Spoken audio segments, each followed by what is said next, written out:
السلام علیکم ورحمۃ اللہ تعالی وبرکاتہ۔ مرکز اہل سنت جامعہ رضویہ منظر اسلام کے یوٹیوب چینل ہم سبق درس نظامی میں آپ کا خیر مقدم ہے۔ پیارے بچوں، جنہوں نے اب تک ہمارے چینل کو سبسکرائب نہیں کیا ہے وہ ضرور سبسکرائب کر لیں اور بیل آئیکن یعنی گھنٹی بھی بجا دیں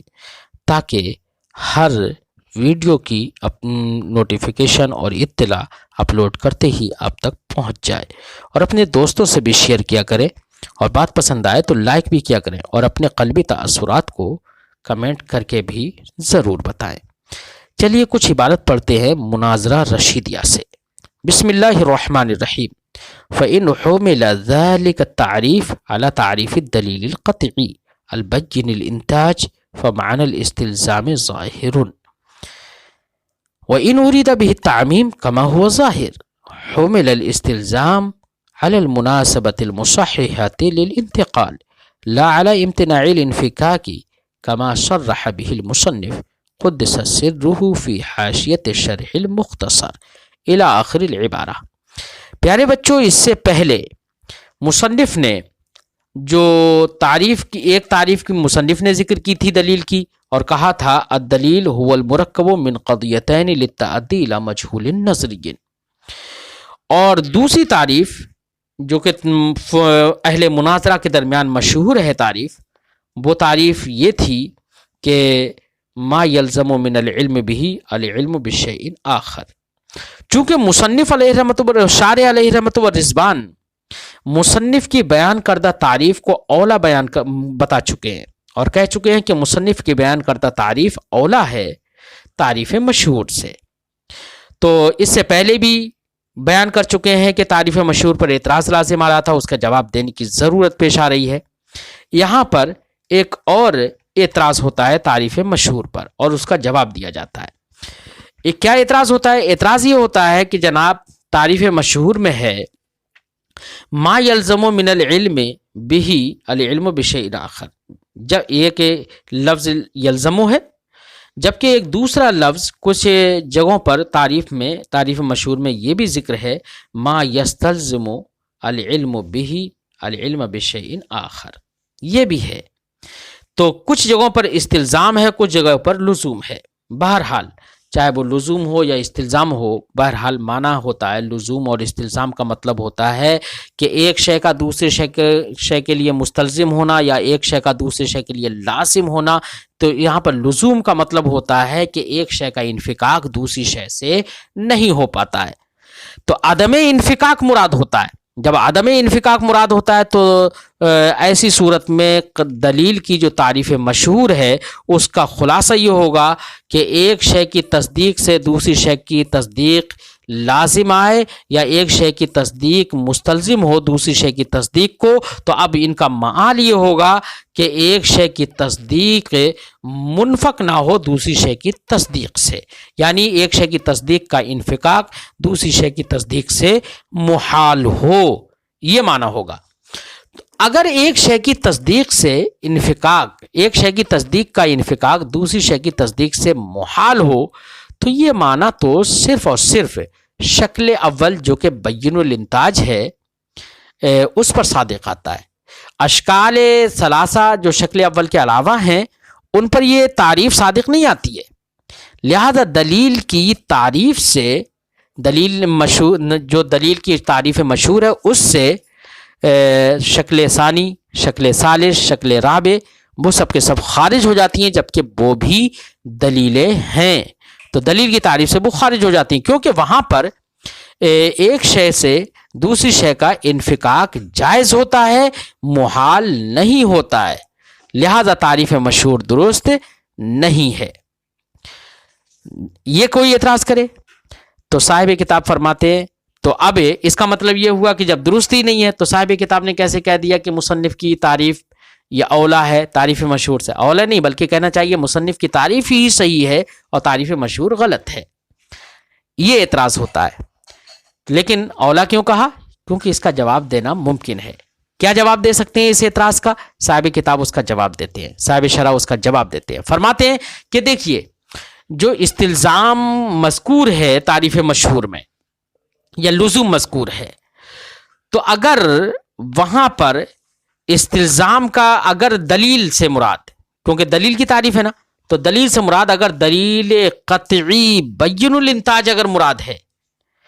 تب تو استلزام کا معنی بالکل ظاہر ہے وہاں پر، کیونکہ دلیل سے دلیل قطعی کی تعریف کی ہے، ایسی دلیل قطعی کی تعریف کی ہے جو بین الانتاج ہے، وہ ہے شکل اول ہی. تو اب استلزام کا معنی بالکل ظاہر ہے کہ شکل اول ہی پر صادق آئے گی وہ تعریف، دوسرے اشکال پر صادق نہیں آ رہی ہے. دوسری اشکال اگر خارج بھی ہو جاتی ہیں تو کوئی اس سے حرج نہیں، کیونکہ یہاں پر دلیل قطعی کی تعریف کی گئی ہے. اور اگر دلیل سے مراد عام ہے، خواہ وہ بین الانتاج ہو یا بین الانتاج نہ ہو، دلیل قطعی ہو یا دلیل ظنی ہو، دونوں کی تعریف کی گئی ہے، دونوں کو عام ہے، تو اب ایسی صورت میں استلزام کا معنی بظاہر تو صحیح نہیں لگ رہا ہے، لیکن فرماتے ہیں کہ استلزام کا معنی وہ نہیں ہے، عدم انفکاک والا معنی نہیں ہے کہ ایک شے کا انفکاک دوسری شے سے محال ہو، یہ والا معنی مراد نہیں ہے، بلکہ اب تعریف مشہور میں استلزام سے مراد ہوگا المناسبۃ المصححۃ للانتقال، یعنی ایک شے کی تصدیق سے دوسری شے کی تصدیق لازم آئے، ایک شے کی تصدیق دوسری شے کی تصدیق کو مستلزم ہو. اس کا مطلب یہ نہیں ہے کہ ایک شے کی تصدیق دوسری شے کی تصدیق سے منفک ہونا اس کا محال ہو، منفک نہ ہو سکے، یہ مراد نہیں ہے، بلکہ مراد یہ ہے ایک شے کی تصدیق سے دوسری شے کی تصدیق کی طرف انتقال کرنا صحیح ہو، یہ معنی مراد ہے. اور انتقال کرنا، یہ ذہن کا انتقال، شے اول کی تصدیق سے شے ثانی کی تصدیق کی طرف ذہن کا انتقال، یہ شکل ثانی میں بھی ہو سکتا ہے، ہوتا ہے، اور شکل ثالث میں بھی ہوتا ہے، اور شکل رابع میں بھی ہوتا ہے. تو یہاں پر استلزام سے مراد عدم انفکاک والا معنی مراد نہیں ہوگا، بلکہ المناسبۃ المصححۃ للانتقال، یعنی دونوں تصدیقوں کے درمیان ایک ایسی مناسبت ہو جو کہ انتقال کو صحیح کرے، یہ والا معنی مراد ہوگا. اور ایسی صورت میں یہ دلیل اشکال اربعہ کو شامل ہوگی، دلیل کی یہ تعریف اشکال اربعہ کو شامل ہوگی. تو جواب دیا جا سکتا ہے، اس لیے تعریف کو غلط نہیں کہا جا سکتا ہے. ہاں چونکہ اعتراض ہو رہا ہے، جواب دینے کی ضرورت پیش آ رہی ہے، تکلفات ہیں، اس لیے شارح نے فرمایا مصنف کی تعریف مشہور سے اولا ہے. فرماتے ہیں فَإِنْ حُمِلَ ذَلِكَ التَّعْرِيفُ عَلَى تَعْرِيفِ الدَّلِيلِ الْقَطْعِي، یہ جواب ہے نا اسی اعتراض کا. اگر اس تعریف کو یعنی تعریف مشہور کو محمول کیا جائے دلیل قطعی کی تعریف پر، جو کہ دلیل قطعی بین الانتاج ہوتی ہے، فَمَعْنَى الْاِسْتِلْزَامِ، تو لزوم کا معنی یا استلزام کا معنی بالکل ظاہر ہے کہ ایک کی تصدیق سے دوسری شے کی تصدیق لازم آتی ہے، ایک کی تصدیق دوسری شے کی تصدیق کو مستلزم ہوتی ہے دلیل قطعی بین الانتاج کے اندر. وَإِنْ أُرِيدَ بِهِ التَّعْمِيمُ، اور اگر اس سے مراد تعمیم ہے کہ اشکال اربعہ کو وہ شامل ہے، تو اب ایسی صورت میں استلزام کا معنی تو صحیح نہیں ہوگا. تو فرماتے کما ہوا ظاہر، جیسے کہ ظاہر یہی ہے کہ دلیل بولا جاتا ہے اور اس سے مراد اشکال اربعہ یعنی سبھی دلیلیں ہوتی ہیں، جبکہ دلیل ظنی بھی ہے تو وہاں پر استلزام کا معنی درست نہیں ہو پائے گا. پھر فرماتے ہیں حملہ، تو اب اس کا جواب یہ ہوگا کہ حمل الاستلزام علی المناسبۃ المصححۃ للانتقال. تو اب ایسی صورت میں استلزام جو تعریف میں مذکور ہے اس استلزام کو محمول کیا جائے گا المناسبۃ المصححۃ للانتقال پر، یعنی تصدیق ایک شے کی تصدیق دوسری شے کی تصدیق کو لازم ہو یا مستلزم ہو. اس کا مطلب ہے کہ ایک شے کی تصدیق سے دوسری شے کی تصدیق کی طرف ذہن کا انتقال صحیح ہو جائے، یہ معنی ہوگا. لا علی امتناع الانفکاک، اب ایسی صورت میں اگر تعمیم اگر مراد ہے تو ایسی صورت میں استلزام سے امتناع انفکاک یعنی ایک شے کا دوسری شے سے منفک ہونا محال ہو، یہ مراد نہیں ہوگا اور اس پر اس کو محمول نہیں کیا جائے گا. کما صرح بہ، یہاں سے تائید ہے اس بات کی کہ مصنف علیہ رحمت و رضوان نے بھی اس بات کی صراحت کر دی ہے ایک حاشیہ کے اندر، جو شرح مختصر نامی علامہ ابن حاجب کی ایک کتاب ہے، اس مختصر کی شرح لکھی گئی ہے. اس شرح پر مصنف علیہ رحمت و رضوان نے بھی حاشیہ لکھا ہے. اس حاشیے میں مصنف نے اس بات کی صراحت کر دی ہے کہ یہاں پر استلزام سے مراد المناسبۃ المصححۃ للانتقال ہے. پیارے بچوں، یہاں پر افادے کے لیے ہم یہ بات بتا دیں کہ مختصر جو کتاب ہے وہ علامہ ابن حاجب نے لکھی ہے اور اس کی شرح قاضی عزد الدین نے تحریر فرمائی ہے، اور اس پر ایک حاشیہ سید میر شریف جرجانی علیہ رحمت و رضوان کا حاشیہ ہے، اور اسی پر ایک علامہ سعد الدین تفتازانی کا بھی حاشیہ ہے جس کو حاشیۃ الحاشیہ کہا جاتا ہے، اور قاضی عزد الدین کے حاشیہ کو حاشیہ شرح مختصر کہا جاتا ہے۔ اور یہاں حاشیہ جو مصنف نے کہا ہے، یہاں پر شارح نے جو کہا ہے کہ کما صرح به المصنف قدس سرہ فی حاشیۃ شرح المختصر، یہاں پر مصنف یعنی میر سید شریف جرجانی علیہ رحمت و رضوان کا حاشیہ مراد ہے، کیونکہ جو مناظرہ رشیدیہ ہے یہ تو شرح ہے شریفیہ کی، اور شریفیہ جو متن ہے وہ سید شریف جرجانی علیہ رحمت و رضوان ہی کا ہے۔ بات سمجھ میں آگئی بچوں؟ ولا يرد شيء من ذلك على هذا التعریف، فرماتے ہیں یہ سارے اعتراضات جو ما قبل میں ہم نے ذکر کیے تھے ابھی کے سبق میں اور اس سے پہلے سبق میں، یہ سارے اعتراضات تعریف مشہور پر تو وارد ہوتے ہیں لیکن تعریف مصنف پر وارد نہیں ہوتے ہیں، اس لیے مصنف کی تعریف اولا ہے تعریف مشہور سے، اسی لیے ہم نے کہا تھا کہ مصنف کی تعریف اولا ہے تعریف مشہور سے۔ فرماتے ولا يرد شيء من ذلك على هذا التعریف، ان اعتراضات میں سے کوئی بھی اعتراض مصنف کی بیان کردہ اس تعریف پر وارد نہیں ہوتا ہے، حتی یحتاج فی الجواب، جب اعتراض ہی وارد نہیں ہوتا ہے، کوئی اعتراض وارد نہیں ہوتا ہے کہ جواب میں تکلف کی ضرورت پیش آئے، لیکن بقیہ انہ لا یتناول الدلیل الفاسد، ہاں مذکورہ اعتراضات میں سے تو کوئی اعتراض وارد نہیں ہوتا ہے مصنف کی تعریف پر، لیکن مصنف کی تعریف پر بھی ایک اعتراض وارد ہوتا ہے، اس کو صاحب شرح یہاں سے بیان کر رہے ہیں اور اس کا جواب بھی ذکر کر رہے ہیں۔ اعتراض کا خلاصہ یہ ہے بچوں کہ مصنف نے جو تعریف کی ہے دلیل کی اور کہا الدلیل هو المرکب من قضیتین للتعدی الى مجہول نظری، کہ دلیل اس مرکب کو کہتے ہیں، اس قول کو کہتے ہیں جو دو قضیوں سے مرکب ہو اور وہ مجہول نظری تک، تاکہ مجہول نظری تک پہنچا جا سکے۔ اب اعتراض یہ ہوتا ہے کہ یہ تعریف مصنف جو ہے یہ دلیل فاسد کو شامل نہیں ہے، جبکہ دلیل فاسد کو بھی دلیل کہا جاتا ہے۔ دلیل فاسد کو اس لیے شامل نہیں ہے کیونکہ دلیل فاسد کو مرکب تو کیا جاتا ہے لیکن وہ مجہول نظری تک پہنچاتی نہیں ہے، مجہول نظری اس سے حاصل نہیں ہو پاتا ہے، اس لیے اس کو دلیل فاسد کہتے ہیں۔ تو اب مصنف نے اپنی تعریف میں قید لگا دی للتعدی الی مجہول نظری، تو للتعدی الی مجہول نظری کی قید لگانے سے دلیل فاسد پر یہ تعریف صادق نہیں آتی ہے، جبکہ دلیل فاسد کو بھی دلیل کہا جاتا ہے۔ بات سمجھ میں آئی بچوں؟ تو مصنف کی یہ تعریف دلیل فاسد کو شامل نہیں ہو رہی ہے۔ ایک اعتراض سمجھ میں آ گیا؟ فرماتے ہیں لیکن بقیہ انہ لا یتناول الدلیل الفاسد، لیکن یہاں پر مصنف کی تعریف پر ایک اعتراض باقی رہ جائے گا، وہ یہ کہ مصنف کی تعریف دلیل فاسد کو شامل نہیں ہے، حیث لا یکون مؤدیا الی المطلوب، کیونکہ دلیل فاسد وہ مطلوب تک پہنچانے والی ہی نہیں ہوتی ہے۔ نیز ایک اعتراض۔ دوسرا اعتراض وانہ قد یترکب الدلیل من اکثر من قضیتین، دوسرے اعتراض کا خلاصہ یہ ہے کہ مصنف نے تو یہ کہا کہ دلیل هو المرکب من قضیتین، دلیل اس قول کو کہیں گے جو دو قضیوں سے مرکب ہو، تو مصنف کی تعریف صرف اور صرف اسی دلیل پر صادق آئے گی جو دو قضیوں سے مرکب ہو، جبکہ کبھی کبھی دلیل دو قضیوں سے زیادہ سے بھی مرکب ہو جاتی ہے، بہت سارے قضایا سے مرکب ہو جاتی ہے۔ تو اگر دو قضیوں سے زیادہ سے کوئی دلیل مرکب ہو رہی ہے تو مصنف کی دلیل کی تعریف اس پر صادق نہیں آ رہی ہے۔ فرماتے وَأَنَّهُ قَدْ يَتَرَكَّبُ الدَّلِيلُ، اور ایک اعتراض یہ بھی ہوگا کہ کبھی دلیل مرکب ہو جاتی ہے من اکثر من قضیتین، دو قضیوں سے زیادہ سے، وَلَا يَتَنَاوَلُهُ التعریف، اور مصنف کی تعریف اس کو شامل نہیں ہے۔ دو قضیوں سے زیادہ قضایا سے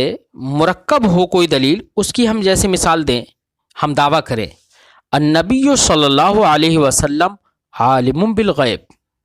نبی صلی اللہ علیہ وسلم عالم بالغیب ہے، یہ ہمارا دعویٰ ہے۔ اب اس دعوے پر ہم دیکھیے دلیل دیتے ہیں اور چند قضایا سے اس کو ہم مرکب کر دیتے ہیں۔ مثال کے طور پر ہم کہیں لِأَنَّهُ نَبِيٌّ، ہم نے کہا محمد صلی اللہ علیہ وسلم عالم بالغیب، یہ دعویٰ، اور ہم نے دلیل دی لِأَنَّهُ نَبِيٌّ، ایک قضیہ ہو گیا۔ وَالنَّبِيُّ مُشْتَقٌ مِّنَ النَّبْإِ، یہ دوسرا قضیہ ہو گیا۔ وَالنَّبْءُ هُوَ الْإِخْبَارُ عَنِ الْغَيْبِ، یہ تیسرا قضیہ ہو گیا۔ تو تین قضیوں سے یہاں پر مرکب ہو گئی۔ یا اس کے بعد ہم ایک قضیہ اور جوڑ دیں، وَالنَّبْءُ هُوَ الْإِخْبَارُ عَنِ الْغَيْبِ، أيضاً قال اللہ تعالی وَمَا هُوَ عَلَى الْغَيْبِ بِضَنِينٍ، اس طریقے سے ہم اور بھی قضیات جوڑ دیں، تو اپنے بہت ساری قضیوں سے ہم دلیل کو مرکب کر سکتے ہیں۔ اور جبکہ مصنف کی تعریف کیا ہے؟ المرکب من قضیتین، تو دو قضیوں سے جو دلیل مرکب ہو اس پر تو مصنف کی تعریف صادق آ رہی ہے، اور دو سے زیادہ سے جو مرکب ہو اس پر مصنف کی تعریف صادق نہیں آ رہی ہے۔ یہ دو اعتراض مصنف کی تعریف پر بھی ہو رہے ہیں۔ صاحب شرح اس کا جواب دیتے ہیں، فرماتے ہیں وہ جواب الاول، پہلے اعتراض کا جواب یہ ہے، جواب کا خلاصہ بچوں یہ ہے کہ پہلے اعتراض میں یہ تو کہا گیا کہ دلیل فاسد کو تعریف شامل نہیں ہو رہی ہے، کیونکہ دلیل فاسد وہ مطلوب نظری تک نہیں پہنچاتی ہے۔ تو معترض کے گویا کہ جواب کا خلاصہ یہ ہے کہ معترض نے یہ سمجھ لیا ہے کہ دلیل مجہول نظری تک پہنچانا یہ لازم ہے، یہ سمجھ لیا معترض نے۔ نہیں، دلیل کے ترکیب کے لیے، دلیل ہونے کے لیے یہ ضروری نہیں ہے کہ وہ مجہول نظری تک پہنچائے ہی، بلکہ دلیل کو مرکب کرنے کی غرض یہ ہے کہ وہ مجہول نظری تک پہنچائے، خواہ اس کی ترکیب کے بعد مجہول نظری حاصل ہو یا حاصل نہ ہو، یہ الگ بات ہے، لیکن اس کو مرکب کرنے کی غرض یہ ہونا چاہیے کہ وہ مجہول نظری تک پہنچائے۔ اس لیے یہ کوئی ضروری نہیں ہے کہ جس دلیل کو بھی مرکب کیا جائے تو وہ مجہول نظری تک پہنچا ہی دے، کچھ پہنچا بھی دیتی ہے، کچھ نہیں بھی پہنچا دیتی ہیں، لیکن ترکیب کی غرض ہے کہ مجہول نظری تک پہنچائے۔ اب کوئی ضروری تھوڑی ہے کہ وہ غرض حاصل بھی ہو جائے، یہ کوئی ضروری نہیں ہے، اس لیے مصنف کی تعریف دلیل فاسد کو بھی شامل ہے۔ فرماتے وہ جواب الاول، پہلے کا جواب یہ ہے ان لازمہ فی التعدی للغرض، غرض تک پہنچنا یہ لازم جو ہے وہ ترکیب میں ہے، کہ ترکیب ان لازمہ فی التعدی للغرض، غرض تک پہنچنے میں لازم یہ ہے بأن یکون ترکیبہ لغرض التعدی، کہ اس کی ترکیب پہنچنے کی غرض سے ہو، اعم من ان یکون ذلک الغرض بعد ترکیب حاصلا او لا، عام ازی کہ وہ غرض ترکیب کے بعد حاصل ہو یا حاصل نہ ہو، اس لیے دلیل فاسد کو بھی تعریف شامل ہے۔ وہ جواب ثانی، اور دوسرے اعتراض کا جواب یہ ہے ان الدلیل المرکب من اکثر من قضیتین فی الحقیقت دلیلان او ادلہ، کہ وہ دلیل جو دو قضیوں سے زیادہ سے مرکب ہوتی ہے اس کو آپ ایک دلیل مت سمجھیے، بلکہ وہ دو دلیلیں ہوں گی یا چند دلیلیں ہوں گی، اس کو ایک دلیل مت سمجھیے، بلکہ وہ دو یا چند دلیلیں ہوتی ہیں۔ اس لیے محققین کی تحقیق یہی ہے، ایک دلیل تو دو ہی قضیوں سے مرکب ہوتی ہے، اگر کہیں پر دو قضیوں سے زیادہ قضایا اگر ہوں تو سمجھ لیجئے کہ وہاں پر ایک دلیل نہیں بلکہ دو چند دلیلیں ہوں گی، اس لیے اس کو لے کر بھی اعتراض نہیں کیا جا سکتا۔ فرماتے ہیں وجواب ثانی، دوسرے کا جواب یہ ہے ان دلیل المرکب من اکثر من قضیتین فی الحقیقت دلیلان او ادلہ، کہ وہ دلیل جو دو قضیوں سے زیادہ سے مرکب ہوتی ہے حقیقت میں وہ دو دلیلیں یا چند دلیلیں ہوتی ہیں. اذ تحقیق، کیونکہ تحقیق یہی ہے ان دلیل لا یترکب الا من قضیتین فحسب، کہ دلیل صرف اور صرف دو ہی قضیوں سے مرکب ہوتی ہے، دلیل مرکب نہیں ہوتی ہے مگر صرف اور صرف دو ہی قضیوں سے. وقولہ من قضیتین اولا من قول البعض من مقدمتین. ایسے ہی مصنف نے، اب صاحب شرح فرماتے ہیں کہ مصنف کی یہ جو تعریف ہے یہ دلیل کی المرکب من قضیتین للتعدی الی مجہول نظری، یہ تعریف میں مصنف نے من قضیتین کہا، المرکب من قضیتین کہا، جبکہ کچھ لوگوں نے تعریف دلیل کی اور انہوں نے قضیتین کی جگہ پر مقدمتین بھی کہہ دیا، اور انہوں نے یہ کہہ دیا ہے المرکب الدلیل هو المرکب من مقدمتین، تو وہاں پر مقدمتین بھی کچھ لوگوں نے کہہ دیا ہے جبکہ مصنف نے قضیتین کہا. صاحب شرح فرماتے ہیں مصنف کا قضیتین کہنا یہ اولا ہے اور ان کا مقدمتین کہنا اولا نہیں ہے. اولا کیوں نہیں ہے؟ اس لیے کہ مقدمتین کہنے سے وہاں پر دور کا وہم ہوتا ہے. کیا ہوتا ہے؟ دور کا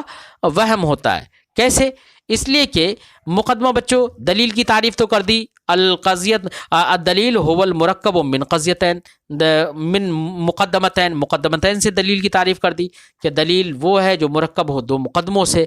اب کوئی کہے کہ مقدمہ کسے کہتے ہیں، تو ظاہر بات ہے مقدمے کی تفسیر اور مقدمے کی تعریف کی جاتی ہے کہ مقدمہ وہ ہے جو جزء دلیل ہو. مقدمہ کسے کہیں گے؟ جزء دلیل کو کہا جاتا ہے مقدمہ. تو اب جب جزء دلیل کو کہا جاتا ہے مقدمہ، تو اب مقدمتین کی جگہ پر جزء دلیل رکھ کے دیکھ لیجئے، جب اسی کو کہتے ہیں تو اب معنی ہوگا الدلیل هو المرکب من مقدمتین یا الدلیل هو المرکب من جزء الدلیل. دلیل وہ ہے جو دلیل کے دو جزوں سے مرکب ہو. تو دلیل کا سمجھنا خود دلیل پر موقوف ہو گیا، یا یہ کہہ لو دلیل کا سمجھنا موقوف ہے مقدمتین پر، کیونکہ مقدمتین کے ذریعے سے دلیل کی تعریف کی گئی. اور مقدمہ جو ہوتا ہے وہ جزء دلیل ہوتا ہے، تو مقدمہ کا سمجھنا موقوف ہے دلیل پر. تو اب وہاں پر جزء دلیل ہوتا ہے مقدمہ، تو مقدمتین کی جگہ پر جزء دلیل رکھ دیں گے تو تعریف ہو جائے گی الدلیل المرکب من جزء الدلیل. دلیل وہ ہے جو مرکب ہو دلیل کے دو جزوں سے، تو خود دلیل کا سمجھنا دلیل پر موقوف ہو جائے گا. بات سمجھ میں آ گئی بچوں؟ اس لیے وہاں پر دور ہے، دور کا وہم ہے، اس لیے مصنف کا من قضیتین کہنا یہ من مقدمتین کہنے سے بہتر ہے. فرماتے ہیں وقول ہوا، مصنف کا کہنا من قضیتین اولا من قول البعض، بعض لوگوں کے من مقدمتین کہنے سے بہتر ہے. اذ المقدمہ فی المشہور، کیونکہ اہل مناظرہ کے درمیان جو مشہور ہے اس مشہور میں مقدمہ مفسرتن، مقدمے کی تفسیر کی جاتی ہے بما، اس کے ذریعے سے ما جعل جزء دلیل، جس کو جزء دلیل بنا دیا گیا ہو. یعنی مقدمہ جزء دلیل کو کہتے ہیں، مشہور یہی ہے. اور جب جزء دلیل کو کہتے ہیں فیوہم الدورہ، تو ایسی صورت میں یہ دور کا وہم ڈالے گا. من مقدمتین کہنا دور کا وہم ڈالے گا. اب صاحب کتاب کہہ رہے ہیں کہ دور کا وہم ڈالے گا، یہاں تو واقعی دور آ گیا، تو وہم کہاں، حقیقتاً دور ہے، جس کو تقدم الشیء علی نفسہ ہی کہیں، حقیقتاً دور ہو رہا ہے جیسے کہ ہم نے ابھی سمجھایا تھا. تو وہم کا دور کیوں ہے، یوہم الدورہ کیوں کہہ دیا صاحب کتاب نے؟ تو اس کا جواب دیں گے ہم کہ دیکھیے یوہم الدورہ اس لیے کہہ رہے ہیں کہ جو معترض نے اعتراض کیا، یا جو ہم نے اس سے پہلے ذکر کیا کہ مقدمتین کہنے سے دور لازم آ رہا ہے، تو اس تفسیر پر تو دور لازم آ رہا ہے. مشہور تو یہی ہے کہ مقدمہ جزء دلیل ہوتا ہے، لیکن یہ بھی تو ہو سکتا ہے کہ جن لوگوں نے مقدمتین کہا وہاں پر مقدمتین سے مراد قضیتین ہی ہو، کیونکہ دلیل کے پہلے قضیہ کو بھی مقدمہ کہا جاتا ہے، دلیل کے دوسرے قضیہ کو بھی مقدمہ کہا جاتا ہے. جیسے کہا جاتا ہے شکل اول کے دو مقدمے ہوتے ہیں، ایک صغرا اور ایک کبرا. جس مقدمے میں اصغر ہو اسے صغرا کہتے ہیں، اور جس مقدمے میں اکبر ہو اسے کبرا کہتے ہیں. تو حالانکہ صغرا اور کبرا جو ہوتے ہیں وہ قضیہ ہی ہوتے ہیں، تو جن لوگوں نے یہ تعریف کی جو مرکب ہو، دلیل وہ ہے جو مرکب ہو دو مقدموں سے، وہاں پر مقدمتین سے مراد وہ قضیتین ہی ہیں، اور جب قضیتین مراد لے لیں گے تب تو دور نہیں ہوگا نا،